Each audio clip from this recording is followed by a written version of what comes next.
Insightful podcasts by informative hosts.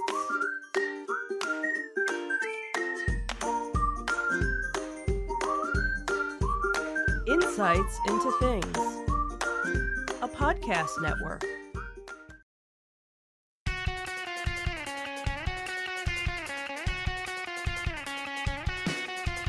Welcome to Insights into Entertainment, a podcast series taking a deeper look into entertainment and media. Your hosts, Joseph and Michelle Whalen, a husband and wife team of pop culture fanatics, are exploring all things from music and movies to television and fandom. Welcome to Insights into Entertainment. This is episode 97, Epic Rematch and Bennett's Battle. I'm your host, Joseph Whalen, and my loving and affectionate co-host, Michelle Whalen. Aww. See, went off script there. You went off script. Yeah, happy Valentine's Day, sweetheart. Happy Valentine's Day, my love. How are you doing today? Well, besides my eye tearing up, I think I'm doing okay. You should not be crying on Valentine's Day unless they're tears of joy. They must be, because I don't know why my one eye is tearing. So if I keep, breaking out a tissue to dry my eye, you'll know why. So we kind of had a unplanned hiatus from last week. Mm-hmm. Yeah. We had some inclement weather. We had another event that we were doing. Actually, we were doing a D&D session with Sam. Mm-hmm. And we normally do those on Sunday, but because we were getting snow, he wound up coming over on Saturday. And we did it Saturday, so we were going to push the podcast till Sunday. And then when I woke up on Sunday, I was just not feeling podcasty on Sunday. You weren't feeling podcastish. I was not podcastish, no. So it happens. We kind of had to take a mulligan on that one. Yeah. And we're back this week. Still a lot of news to go over this week. Yeah. So today in our Disney Detective, we're going to talk about ABC tapping the Once Upon a Time creators to develop a new plot. Mm-hmm. Then Disney's California Adventure will be opening. They're bringing back a limited number of employees for whatever this opening is going to look like. Mm-hmm. Then in our Tales from the Edge of the Galaxy, we get rumors of an Obi-Wan Kenobi and Darth Vader rematch. Should be interesting coming out of the new show. Mm-hmm. Then we talk about Gina Carano and some controversial remarks that have cost her role on The Mandalorian. In our entertainment news, we talk Tony Bennett's battle with Alzheimer's and some information on Jeffrey Dean Morgan from Walking Dead joining Jensen Ackles in The Boys. Yeah. So that should be very cool. Two shows we both love. Mm-hmm. We'll finish up with our insightful picks of the week, and we do have an afterthought this week to go over before we wrap things up. So anything else before we get started? Nope, I think that's everything. All right, let's get into it.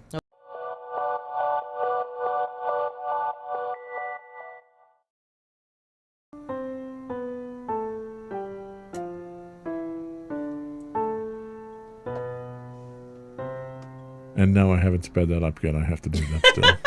And you didn't do any of the show plugs beforehand. So. That's all right. We'll do those at the end. We'll do those at the end. So ABC has now tapped the Once Upon a Time creators to develop Epic. So there's some talk going around that ABC has gone to the longtime collaborators of Adam Horowitz and Edward Kitsis, who are responsible for the hit Once Upon a Time.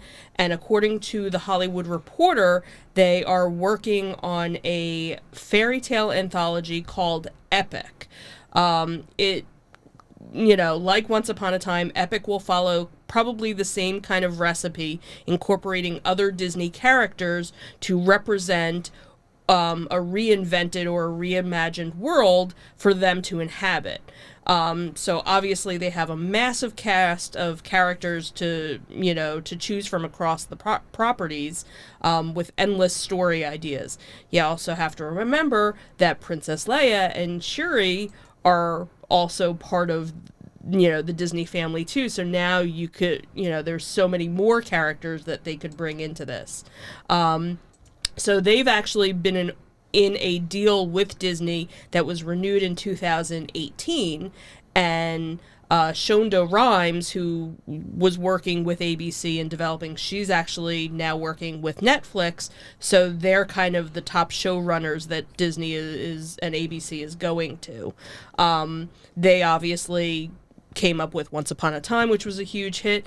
They were also the minds behind Lost, and they also came up with the revamping of Apple's Amazing Stories as well. So not much is really known what the story is going to be. It could follow the same formula to kind of bridge the gap between fantasy and reality, bringing the characters into a more modern story time. So again, not much is really known. So as it stands, ABC has ordered 4 pilots for consideration for the fall television season.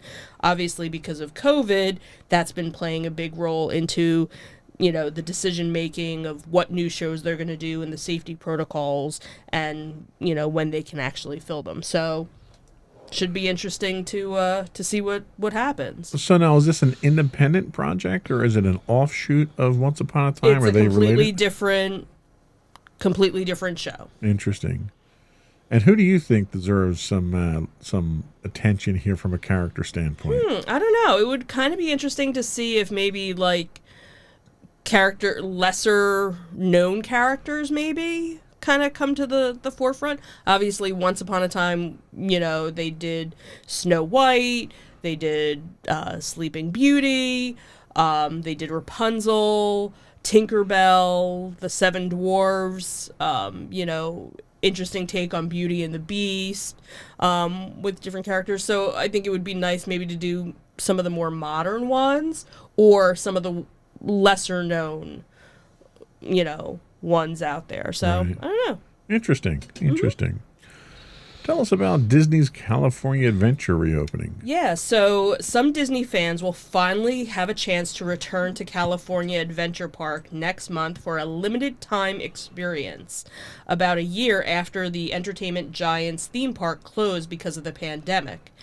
Disneyland Resort President Ken Potrock announced plans on Monday in a letter to workers sent in honor of California Adventure's 20th anniversary. Obviously, Disney is not yet permitted by the state to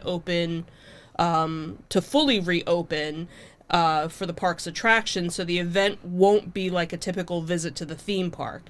Instead, the park will offer guests food and beverages, merchandise, and carefully crafted entertainment experiences. That's what Potrock had said in the letter, which was reviewed by CNN Business. With this initiative, as well as the recent restart of outdoor dining in downtown Disney after California's stay-at-home order was lifted last month, around 1,000 cast members will be able to return to work. Obviously, tens of thousands of the company's workers have been furloughed or laid off since last year because of the prolonged exposure. So with limited capacity and enhanced health and safety measures in place, guests once again will get to step into a magical Disney environment, an environment that will provide memorable and fun experiences for our guests, that our guests are craving, he had said. So there are going to be a ticketed event which will take place multiple days a week beginning in mid-March. The limited reopening points to the potential beginning of a recovery for Disney's California theme park operations after the pandemic hammered the company's bottom line. Disney obviously had closed all of its theme parks last spring with the pandemic, and only some of them have opened.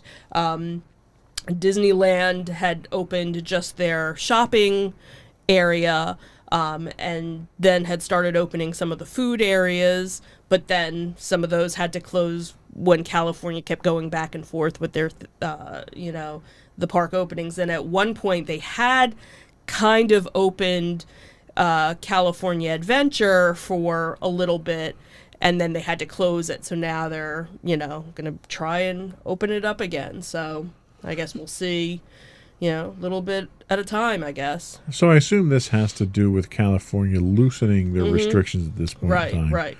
Is that a result of actual infection numbers going down? Is it correlated to the number of vaccines out? Have they released any information from California? They haven't really said. It did say that they are reaching lower cases. So I guess as the numbers drop down, things are kind of slowly opening up to see that the rates stay down. So they're probably just being very cautious at this point. So now this is specifically California Adventure. Just California Adventure, nothing with Disneyland. So I'm guessing, again, they're probably going to have the same type of thing where you can walk around certain areas of the park, you can do certain dining experiences, and they might be putting on some sort of entertainment show for you to watch, but obviously you're not able to get on any of the rides. But we saw images, where they've prepared, just like they have in Florida, with all of the plexiglass and all the safety. So they're ready for the park to be open, to have the safety measures and to have people spaced out and everything. They're just waiting for the state to say, to give them the go-ahead. So the article alludes to it being a ticketed event. Right. Does that, like, we've gone to ticketed party events. Mm-hmm. Is it that type of ticketed event? Yeah, there was nothing that said how much it was going to cost.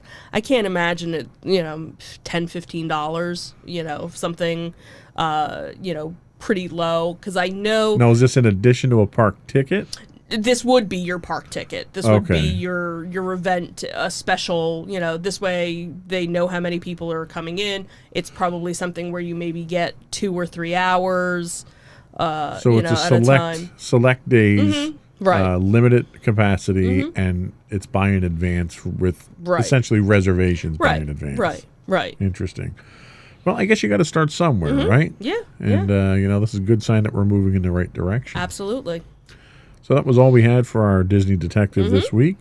We're going to take a quick break, and we'll come back with our Tales from the Edge of the Galaxy.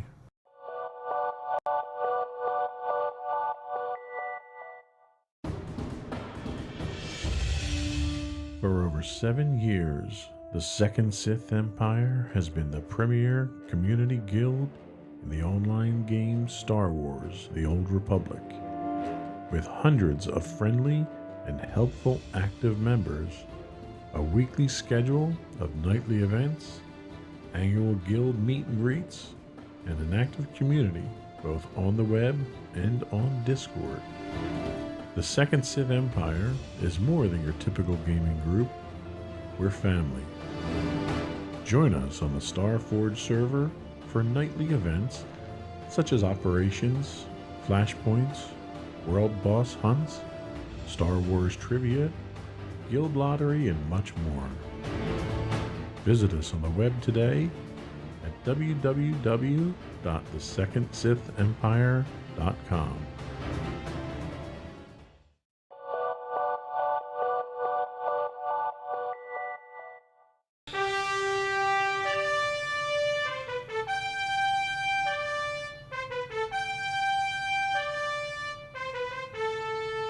Pew, pew, pew, pew, pew, pew, pew, pew. Go for Tales from the Edge of the Galaxy. So Disney's Obi-Wan Kenobi will see its hero face off against Darth Vader, and depending on how it happens, that rematch could break a Star Wars record. The upcoming show will take place 10 years after Star Wars Episode 3, Revenge of the Sith, where, after defeating Anakin Skywalker on Mustafar, Obi-Wan Kenobi went into exile on Tatooine, committing to watching over Anakin and Padme's son Luke. And as far as, viewers know, Obi-Wan spent the entire time on the desert planet, but that may change in the show, because of a promised rematch with Darth Vader. So we obviously know that Ian McGregor as well as Hayden Christensen will be returning for the show, and he'll be donning the Darth Vader suit and helmet for the first time since Revenge of the Sith. Ooh. The specifics of his role are unknown, but the fact that he's been announced so far in advance suggests it's fairly involved. One thing that has been kind of confirmed is that there is a rematch between Obi-Wan and Vader, which was teased by Lucasfilm's president Kathleen Kennedy at Disney Investors Day back in December of 2020. Concept art seemingly confirmed it will indeed be a lightsaber battle, showing the pair crossing laser swords. Why would you say laser swords in the article? It's lightsabers. Everybody knows that. Duh. Copyright. Exactly. Once more, and that if this is the case, then it'll break a Star Wars record. So far, Obi-Wan and Darth Vader have had 2 duels in Star Wars movies. Their fateful fight on Mustafar, say that 5 times fast, and then their rematch in the original Star Wars, which was technically the first, which saw Vader strike down his former master. Vader has also battled Luke in 2 different movies. And then obviously you have Kylo Ren and Rey, who had 3 lightsaber duels as well, but only in 2 separate movies. So the idea is that if this happens, it's in 3 separate events. So that's why it's kind of like a big deal. It's like a hat trick of lightsaber duels. Okay. Hey, you know what? We'll take what we can get. So it'll be kind of cool to see, where it takes this. So, if, so the rematch between Obi-Wan, it can be this true lightsaber trilogy, which I guess was kind of, only, like a fabled thing in Star Wars, I guess is what the article, talked about. I don't know. I think it's kind of cool to see, what really happened during this, time away, because I know I don't know. You probably know a little bit more from books and comics and things like that, so it'll be kind of cool to see if there is, how epic this match really is. Is it, going to be like the kick-ass Darth Vader that we got to see in Rogue One, or, is he like kind of lame because it's been 10 years? I don't know. It'll be interesting to see. Well, there's a video on YouTube that is a fan-made video where they take a mashup of the original lightsaber battle from A New Hope between Obi-Wan and Darth Vader, and they add enhanced CGI and enhanced stunt double video to it with in concert and in costume and everything. And that has become like the quintessential lightsaber battle between the 2 of them that everyone looks at now, because let's face it, the lightsaber battle from A New Hope really was just so lame. It was like 2 old men with walking sticks hitting each other. Well, because they were 2 old men with walking sticks at that But like you never got to see even Luke's lightsaber battle with Darth Vader in Return of the Jedi. Which was certainly more enhanced because he was flipping and doing different things. You never really got to see what a Jedi could really do in a lightsaber battle until the prequels came around. Right. Which was really one of the saving graces of the prequels, was the realism of some of the lightsaber battles. But this one that this fan fiction that they put out was really what everyone hoped it would look like when Obi-Wan finally fought Darth Vader again. So I'm interested to see the battle itself. Right. That's less interesting to me than the circumstances under which they meet each other 10 years later. Because the problem you run into is they've kind of painted themselves into a corner with the dialogue from A New Hope. Right. Where the last time that we saw each other, you were the master, I was the apprentice. Well, clearly 10 years after Revenge of the Sith, that's not the case. So if they're seeing each other again 10 years later, right? How do you justify that line in A New Hope? So that's kind of difficult.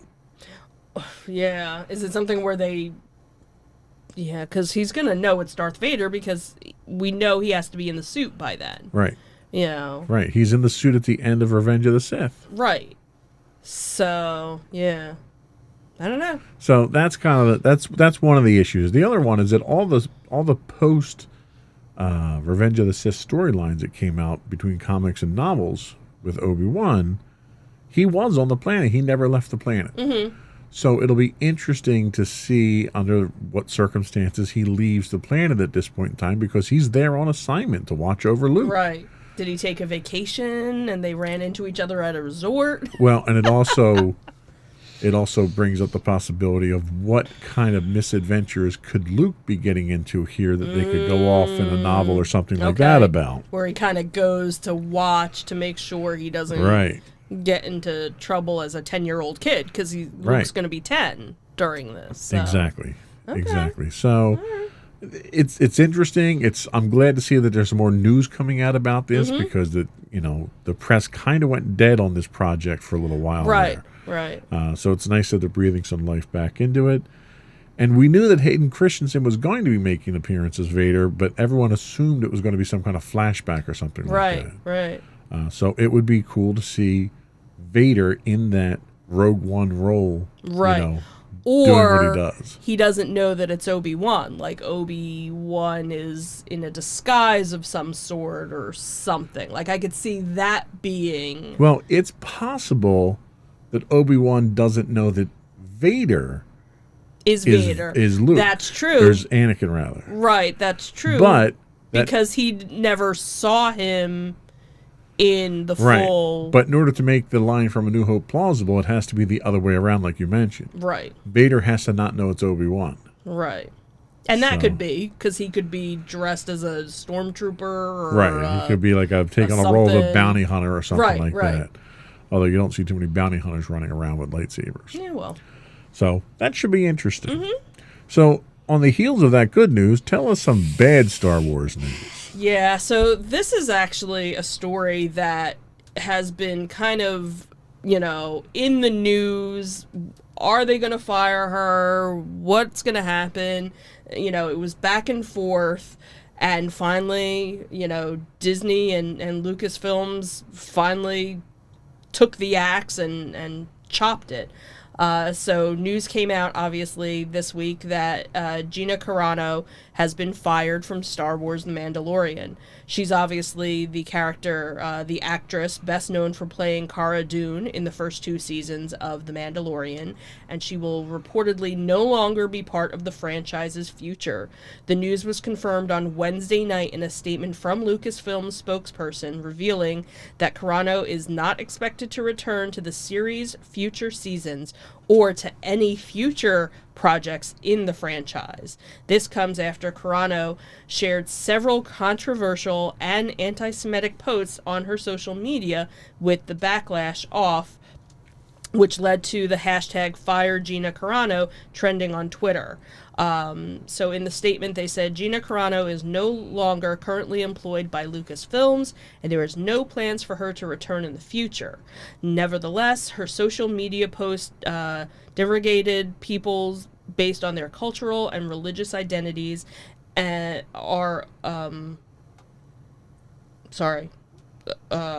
identities are unacceptable.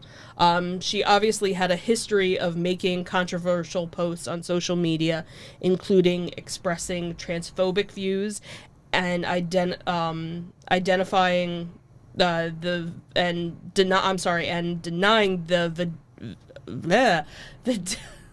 I can't talk.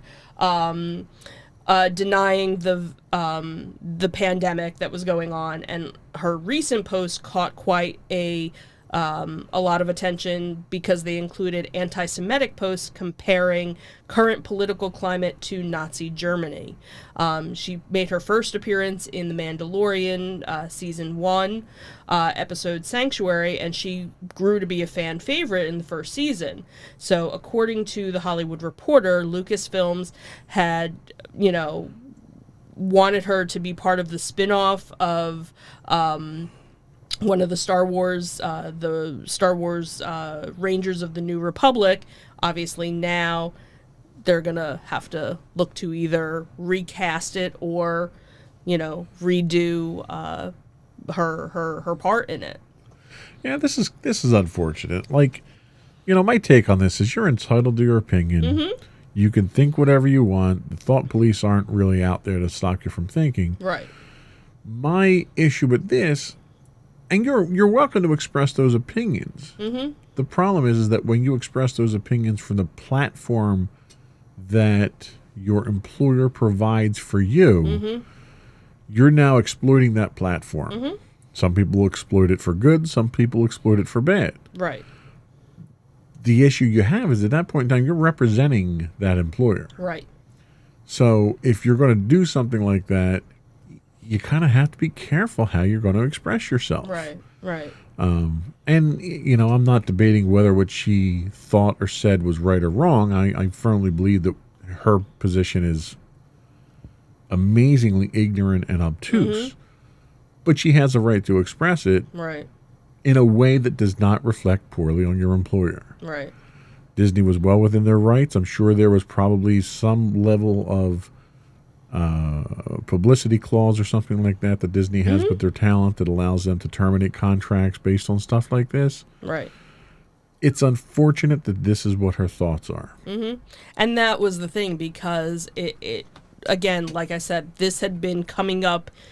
I had been seeing stories on her for months, really, and it was just kind of like, I don't, and people were, Disney was standing by her saying, yeah, okay, that's her, and that's what they were basically saying. They were saying she has the right to her opinion. We stand by her, and I think this was kind of the final straw. It's like you started out here and it was okay. You started out here, it was okay. Then you went here, and that was where they had to. And really, the back thing away. is that she does have quite a track record for making comments like this and there being a backlash. Mm-hmm.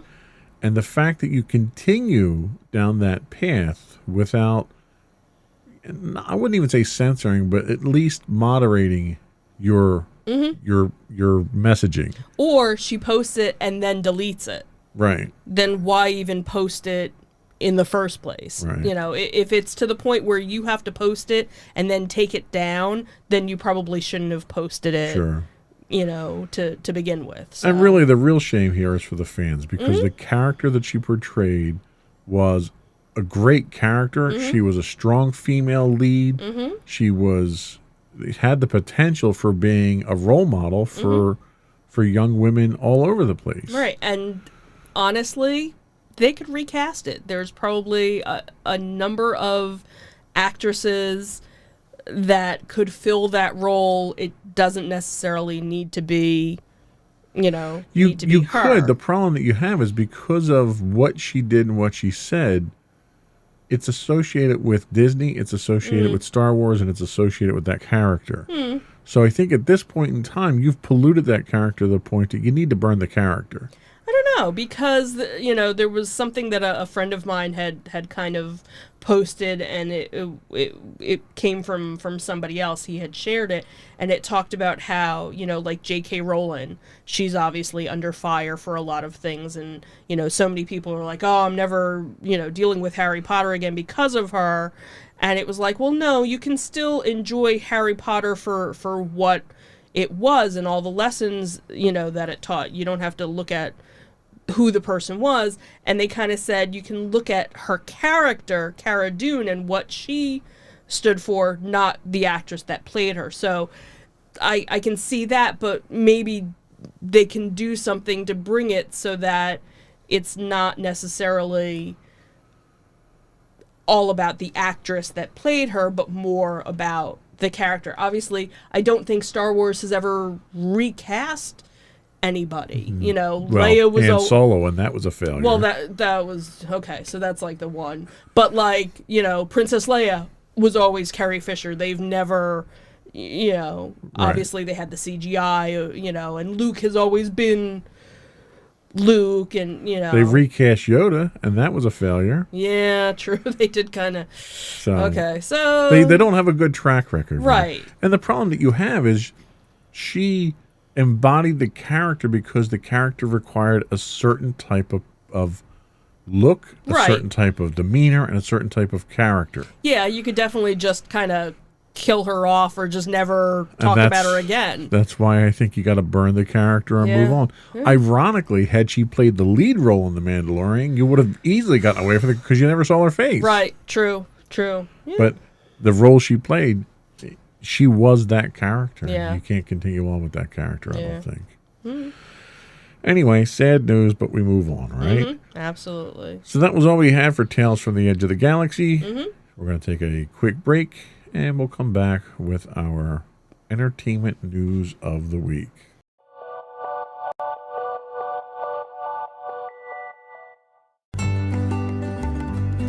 Insights into Teens, a podcast series exploring the issues and challenges of today's youth.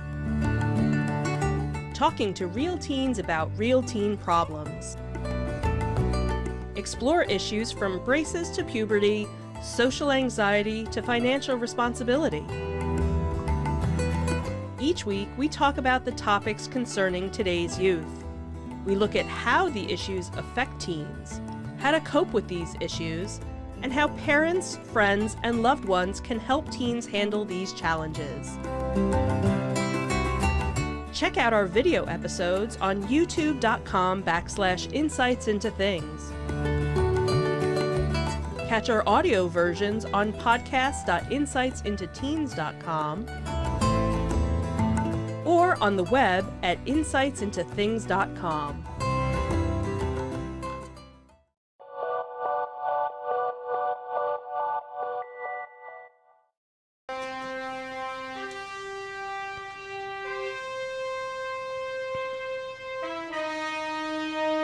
Dum dum dum dum dum dum dum dum dum dum dum dum.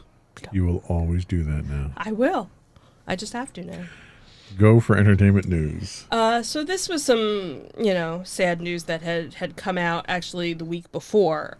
So Tony Bennett has revealed that he has Alzheimer's. In an interview with AARP, the singer, who was 94, said that he was first diagnosed in 2016. According to the story, he has not yet experienced common symptoms like disorientation or episodes of terror, rage, or depression, but there is little doubt that the disease has progressed. A neurologist who had diagnosed him said that the singer has some cognitive issues, but multiple other areas of his brain are still resilient and functioning well. The doctor had said he is doing so many things at 94 that many people without dementia cannot do. He really is a symbol of hope for someone with a cognitive disorder. In a tweet sharing the story, Bennett had thanked the magazine and his family for their support. He said, "Life is a gift, even with Alzheimer's. Thank you to Susan and my family for their support, and AARP, the magazine, for telling my story." His wife, Susan Crow, and their eldest son, Danny, were also part of the interview. Danny said he had actually checked in with Lady Gaga, who is one of his father's collaborators, about breaking the silence about his diagnosis. He said, "I wanted to check with her to make sure that she was cool with it because she watches his back all the time." And she was like, "Absolutely. It's just another gift that he can give the world." Crow had explained that there have been challenges. She said, "I have my moments and it gets very difficult. It's no fun arguing with someone who doesn't understand you, but I feel badly talking about it because there are so much more because we are so much more fortunate than so many people with his diagnosis. We have such a good team. Danny handles his business affairs and we have great doctors." The story actually also revealed that Bennett and Gaga have a new album which is coming out following their 2014 album, Cheek to Cheek. The album, which the story states was recorded between 2018 and early 2020, is set for a spring release. According to his wife, Bennett was already showing clear signs of the disease throughout the recording process, but spoke that what the music means to him. She said, singing is everything to him, everything. It has saved his life many, many times through divorces and things. If he ever stops singing, that's when we'll know. She also had said that, there's a lot that I miss about him, but because he's not the old Tony anymore, but when he sings, he becomes himself again. So, very sad. To hear that, but it sounds like he's doing well, right? With it. It hasn't gotten, worse to the point that, he doesn't know who he is or he can't still perform and stuff. So, Yeah, what surprised me about the article was I wasn't aware of the level of relationship that he had with Lady Gaga. Oh, yeah, and that was something that, when they kind of got together in 2014, it was like after that they were always together, and she was always there for him and performing whenever she could with him, and I think that's when a lot of people kind of started to realize that she was as talented of a singer as she is. She wasn't just this pop icon. Yeah. She was a talented singer. She was a classically trained singer because of the two of them, getting together. So. Yeah, that's nice. It's good to have someone like that, who has your back. Mm-hmm, absolutely. Well, we wish him the best. Mm-hmm. Tell us about one of our favorite actors, Jeffrey Dean Morgan. Yeah, so Jeffrey Dean Morgan says he's counting on reuniting with his Supernatural alum, Jensen Ackles, and Eric Krimple in The Boys, where Ackles is going to be joining the upcoming third season as Soldier Boy. So last January, Krimple had offered Morgan a season 3 spot over Twitter, when he had tweeted love for the television show. He said, that he would go and play with that gang anytime. And then, Morgan had also added that he would suit up in a heartbeat to be able to play with them. And then it kind of went back and forth that they were in talks to try and get Jeffrey Dean Morgan to play, but obviously COVID kind of screwed things up with being a reality. And then again, it kind of went back and forth, and he was like, okay, I'm ready, let me know when. And then when it was announced that Jensen was going to be a character, Morgan was like, he's going to be awesome in it, he's going to be great. And then it seems that they were able to kind of work something out during the summer, because the other thing was Jeffrey Dean Morgan was obviously working on The Walking Dead, because The Walking Dead had the whole 10 episodes that they were filming over the summer to come out. So now it seems like something is definitely going to happen, and don't know what his character is going to be, if it's going to be just little, kind of a bit part thing, but it sounds like he is going to be part of it, and we definitely became fans of the show. We're already fans of Jeffrey Dean Morgan, so this is just kind of another little cherry on top of, this already big sundae that we enjoy, in The Boys. And of all the people that you would think of for The Boys, he is probably the number one person that would be perfect for a role on that show. I could totally see him, And what would be funny was if he played like a good guy. Right. Because... like a good version of Deegan on the show. Yeah, that would be kind of funny, but I hope he plays a bad guy too. So he would be a great compliment to the Billy Butcher character. Yeah, like I could old see friends that. or something like that. Yeah, like he comes in to kind of help and. But I want to everything. see him with superpowers though. Yeah, that would be kind of cool. That would be awesome. So Walking Dead will actually be returning for 6 new episodes, starting Sunday, February 28th on AMC. How exciting that is. Mm-hmm. And that was all we had for our entertainment news this week. We're going to take a very quick break. We'll come back and we'll start with your insightful pick of the week. Okay.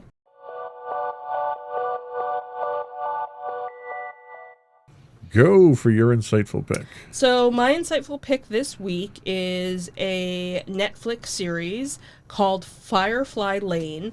It features two best friends, Tully and Kate, and how they support each other through good times and bad times with an unbreakable bond that takes them from their teens all the way into their 40s. It's actually based off of a novel of the same name.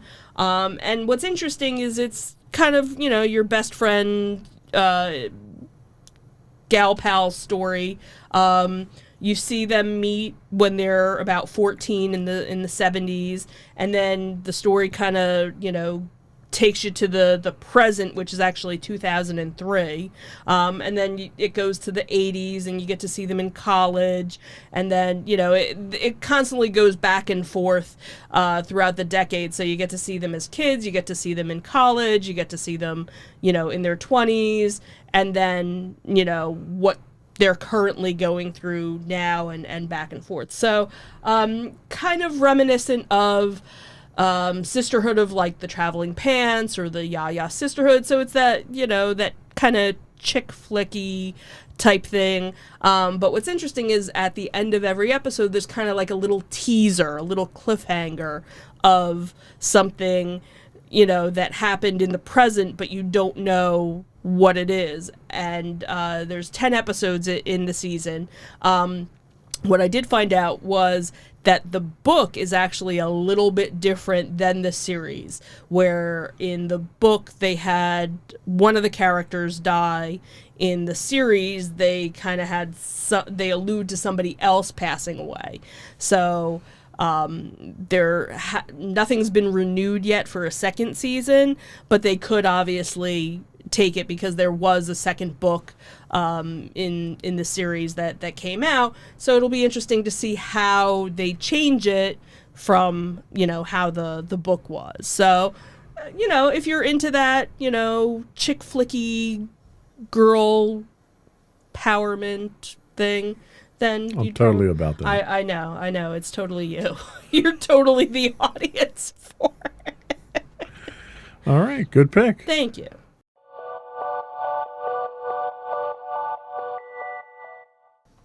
So my pick this week, strangely enough, I think this is week 2 or week 3 where it's not a documentary. Yeah, something like that. Yeah, I'm on a roll here. So this week is WandaVision on Disney+. Even though you hated it the first week. I'll get to that. Okay. Relax. Just saying. WandaVision is a blend of classic television and the Marvel Cinematic Universe in which Wanda Maximoff and Vision, two superpowered beings living idealized suburban lives, begin to suspect that everything is not as it seems. Now, as you said, I had wanted to feature this a few weeks ago, but to be perfectly honest, it had me scratching my head for the first 3 episodes, deciding if it was worth recommending to the audience. The premise of the show was couched in nostalgic TV sitcoms, and there really seemed to be no rhyme or reason behind it. By episode 4, some of the clarity starts to creep into the series, and it began to emerge as the Marvel Universe that we know and love. Each episode's loaded with Easter eggs, if you're careful enough to notice them, or like me, you cheat and read the summaries right afterwards.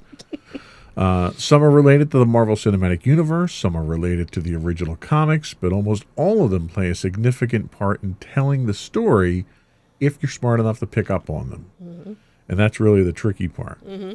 The show brings several tertiary characters together from other Marvel projects in kind of a B-team style of a non-superpowered Avengers. So you get a character from Thor, you get a character from Ant-Man, you get a character from Captain Marvel, and they work together as a team. Right. Kind of piecing things together and figuring out what the puzzle is. So we even had a cameo appearance by our in-studio model mixer, the Rodecaster Pro. That you were like more excited about that than that was anything to me the coolest thing is my mixer shows up in the show, because it's a great piece of technology and it looks good. That's the important thing. Right.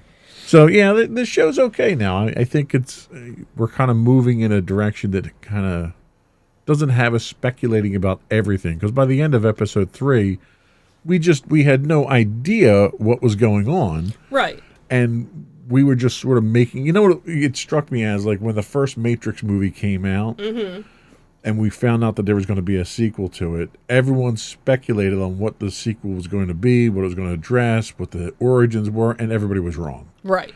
And that was what I was afraid of with this, was that they weren't giving us enough to see where the story was going until episode 4. Right. You really needed to kind of just watch it and just let it simmer and just go. Because what was happening in the episodes had almost nothing to do with the overarching plot in the first 3 episodes. Right. So they were literally like standalone little episodes.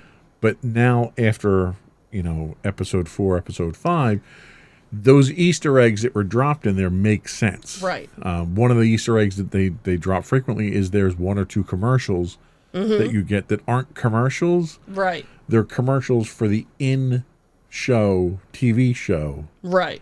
And there's always something subtle about that's a Marvel-related message. And what was interesting, because like this week's episode 6, the commercial kind of didn't make any sense unless you go and you read some of these spoilers and you go, oh, okay. And you see that there is so much thought put into every little there are thing. Layers upon layers upon layers. And some is stuff that if you're not a diehard fan that read the comics religiously, you're not going to get unless you read the summaries. Right. And that's what I think is so great, because they obviously did this for the diehard fans.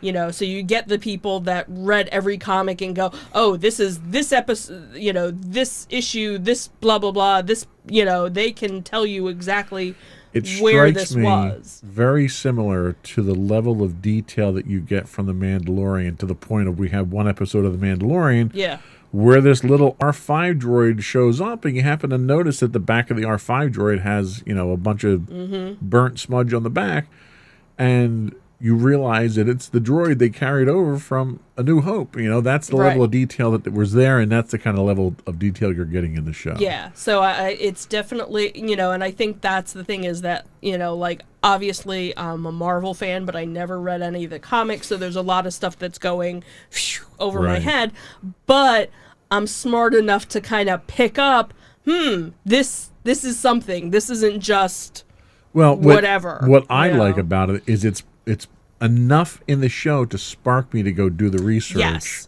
to learn the backstory. Right, exactly. So I've learned a tremendous amount from that initiative itself. And if it's something that you've only watched the Marvel movies, there's enough to pick up on like different things. Like the B team that we get are all from Marvel movies. Right. So, and that was something that when we were watching it with our daughter, we would stop and kind of explain something to her. And she'd be like, oh, okay. And then certain things, made sense to kind of help the story along. So. Yeah. So WandaVision on Disney Plus, streaming now. And we'll be right back with some afterthoughts.